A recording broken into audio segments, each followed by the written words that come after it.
40 récipiendaires sélectionnés dans la circonscription reçoivent la prestigieuse médaille du couronnement du roi Charles III. La chorale Alléluia de Montmagny fête ses 60 ans, un reportage de Mario Lacombe. Franc succès pour la 23e édition du souper bénéfice de la Fondation de l'hôpital de Montmagny.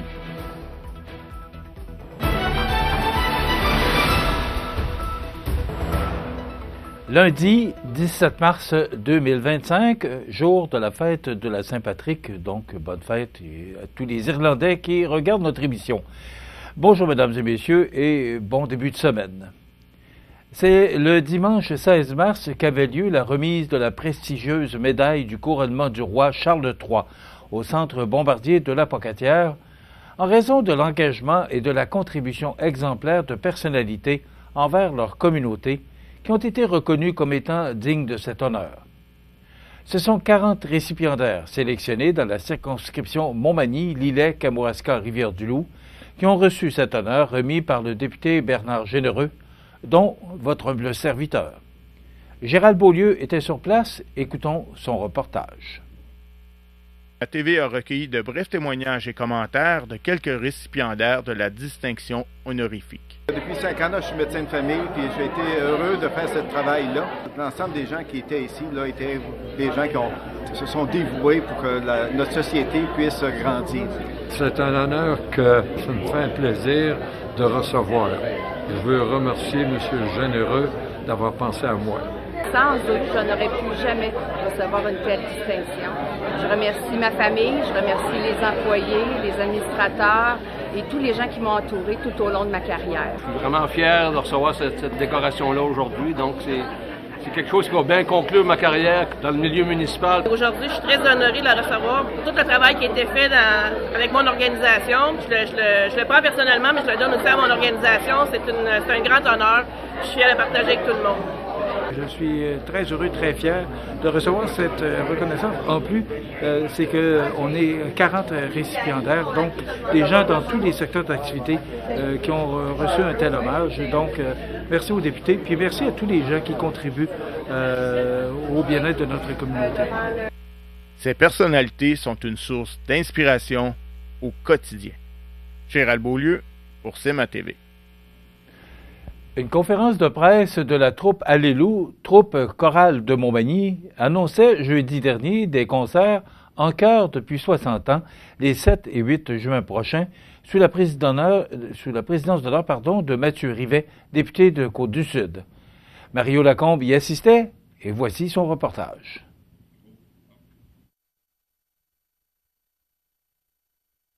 De la troupe Alléluia de Montmagny convient la presse pour dévoiler les activités entourant le 60e anniversaire de la troupe. Nicole Boulay, choriste au sein de la troupe Alléluia. Donc, nous sommes réunis aujourd'hui pour faire l'annonce de la tenue de non pas un concert, comme à l'habitude, mais de 2 concerts de la troupe Alléluia afin de souligner comme il se doit notre 60e anniversaire de fondation. Ces concerts auront lieu, comme l'affiche le mentionne, les 7 et 8 juin, un en soirée le 7 et un en après-midi le 8 juin, le dimanche. Comme toujours, à la salle Edwin Bélanger de l'école de secondaire Louis-Jacques Cazot de Montmagny. Et j'aime à mentionner que ces 2 concerts sont sous la direction de notre directrice musicale, Mme Peggy Bélanger. Sous la présidence du député de Côte-du-Sud, Mathieu Rivet, on nous dévoilait qu'on nous présentera exceptionnellement 2 spectacles pour clôturer ce 60e. Vous savez, l'engagement, lorsque M. Clavet est venu me rencontrer pour me parler de votre projet et me parler surtout des 60 ans d'histoire. Puis là, tout à l'heure, de serrer la main à Lydie et de vous rencontrer aussi, moi, ça me fait chaud au cœur parce que l'implication que vous donnez à l'intérieur du bénévolat et du travail d'apprentissage avec des gens exceptionnels comme Peggy et aussi tous ceux qui, pendant ces 60 ans d'histoire-là, sont venus faire, rayonner la culture, mais aussi nous faire du bien. Puis moi, si le message que je voulais vous porter, puis c'est pourquoi j'accepte d'être président d'honneur d'une activité comme ça, qui touche le milieu de la musique populaire, qui touche le travail qui est réalisé d'une façon hebdomadaire par chacun d'entre vous, c'est aussi pour reconnaître combien la culture, combien cette idée-là de se rassembler au niveau social, mais aussi au niveau d'un travail vocal que vous faites pour présenter le concert qu'on vient de voir là, mais celui qu'on fera ensemble à 2 représentations au mois de juin prochain. Ben moi, ça me touche beaucoup. En terminant, Allélu, c'est 60 ans de vie artistique, culturelle et sociale, c'est l'implication bénévole de ses membres, c'est l'amour de la musique et du chant choral, de l'harmonie et le dépassement personnel. C'est sous le thème « En chœur depuis 60 ans » que la troupe Allélu clôturera sa 60e année, exceptionnellement avec 2 représentations de son spectacle annuel, soit les 7 et 8 juin 2025 à la salle Édouine Bélanger de l'école secondaire Louis-Jacques Cazot de Montmagny. Mario Lacombe à Montmagny pour CMA TV. Information. Franc succès pour la 23e édition du souper bénéfice de la Fondation de l'hôpital de Montmagny. Tous les détails après la pause. Fenplast, c'est le plus important manufacturier de portes et fenêtres au Québec. Un produit recommandé par Protégez-vous au printemps 2024. Vous pensez portes et fenêtres? Passez voir notre équipe à la boutique Fenplast Montmagny au 228 chemin des Poiriers ou sur fenplast.com. Le restaurant Pizzeria Porto Bellissimo, un incontournable à Saint-Jean-Port-Joli. Pizza débordante de garnitures, menus variés et abordables. Délicieux desserts avec des produits de grande qualité des gâteries de l'Ami. Porto Bellissimo et les gâteries de l'Ami, route de l'église à Saint-Jean-Port-Joli. CMA TV agrandit son rayonnement de diffusion. En plus de regarder CMA TV sur son site web et sur le câble de Cogeco, vous pouvez maintenant capter la programmation de CMA TV sur le canal numérique 206 ou analogique 14 sur le câble de Saint-Pamphile. CMA TV, partout pour vous. Vous regardez CMA TV, le réseau de l'information sur la Côte-du-Sud. Une vague de générosité a une fois de plus déferlé sur Montmagny lors du 23e souper bénéfice organisé par la Fondation de l'Hôtel-Dieu de Montmagny. L'événement, qui s'est tenu le 8 février dernier à l'école secondaire Louis-Jacques Cazot, a rassemblé près de 400 convives, permettant ainsi d'amasser un impressionnant montant de 39 000 $ destiné à soutenir les soins de santé locaux. Cette soirée caritative, bien ancrée dans les traditions manimontoises, a réuni de fidèles participants et de nouveaux venus, tous unis par la volonté de soutenir la mission de la Fondation. Marie-Pierre Leblanc-Picard, présidente d'honneur de l'événement, n'a pas ménagé ses efforts pour mobiliser la communauté autour de cette cause essentielle. L'accès à des soins de qualité est un droit fondamental que nous avons la responsabilité de protéger. Chaque geste compte. Chaque don fait une différence, a-t-elle souligné lors de son discours. Le président du conseil d'administration de la Fondation, Maxime Bernier, a tenu de son côté à remercier chaleureusement tous les bénévoles, commanditaires et membres du personnel hospitalier qui, année après année, contribuent au succès de cet événement. Votre soutien inébranlable et votre confiance en notre mission sont ce qui nous permet de financer des projets d'envergure et d'acquérir des équipements sophistiqués pour notre hôpital. Sans vous, rien de tout cela ne serait possible, a-t-il déclaré. Grâce à cet élan de solidarité, la Fondation de l'Hôtel-Dieu de Montmagny pourra poursuivre son engagement en faveur de l'amélioration des soins de santé dans la région. La bibliothèque Léopold Morin de Cap-Saint-Ignace innove avec le lancement d'un projet qui risque de plaire aux amateurs de jardinage, une grainothèque. Ce système gratuit d'échange de semences potagères, de fines herbes et de plantes aromatiques a été inauguré le jeudi 13 mars dernier en présence de plusieurs curieux et passionnés du jardinage. Madame Ginette Saillant, responsable de la bibliothèque, a présenté cette initiative unique lors du lancement officiel. Pour marquer l'occasion, M. Alain Jeté, copropriétaire des Vergers du Cap et figure bien connue du milieu agricole, a animé un atelier enrichissant sur la conservation et l'échange de semences. L'événement a attiré plus de 25 participants, démontrant un vif intérêt pour cette approche collaborative du jardinage. La grainothèque permettra aux usagers de la bibliothèque de choisir parmi 50 variétés de semences en sachet qu'ils pourront faire pousser chez eux. À la fin de la saison, les participants seront invités à récolter leurs graines et à les rapporter afin d'alimenter le stock de la grainothèque pour les futurs jardiniers. Le service des loisirs de Cap-Saint-Ignace s'est également joint à cette initiative pour promouvoir les bienfaits des jardins communautaires et encourager l'autonomie alimentaire locale. Avec la Grainotech, Cap-Saint-Ignace se dote d'un outil de partage innovant qui favorise l'autosuffisance alimentaire, la biodiversité et la convivialité entre citoyens.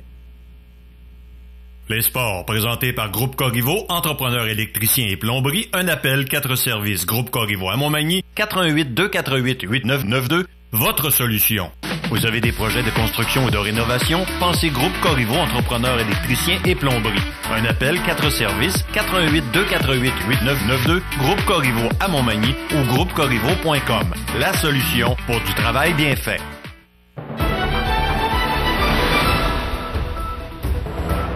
Au sport, l'Everest de la Côte-du-Sud débutait ses séries éliminatoires et sa série quart de finale contre l'Indigo de Granby. Les deux formations se sont partagées les honneurs lors de la première fin de semaine et la série est égale à un match de chaque côté. Samedi soir, premier match de la série quart de finale, la troupe de Simon Lebrec a remporté le premier duel par la marque de 6-3. Dimanche, l'Indigo l'a emporté par la marque de 4-1. Dans la défaite, Alexandre Lausier a été encore une fois sublime, comme la veille, en bloquant 47 des 51 lancers reçus. La série se déplace maintenant à Montmagny pour les matchs numéros 3 et 4.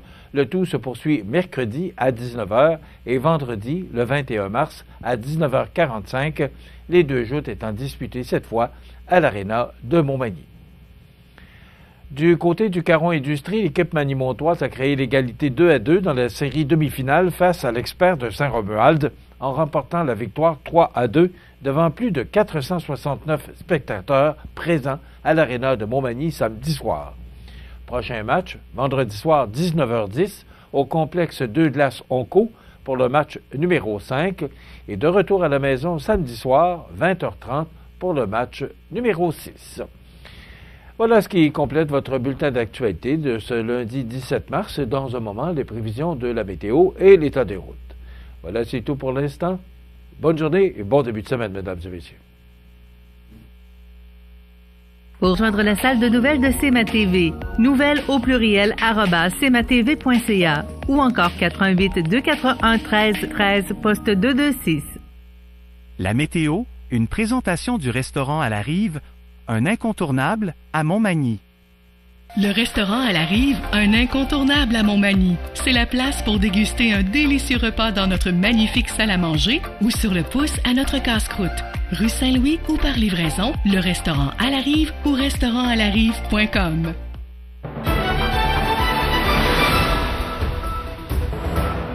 Alors, à la météo, c'est pas une fin de semaine qui va passer à l'histoire, parce que hier, on parlait d'une possibilité de pouvoir réaliser un record de température, mais pas du tout. Un petit vent du nord-est là, qui était vraiment pas chaud.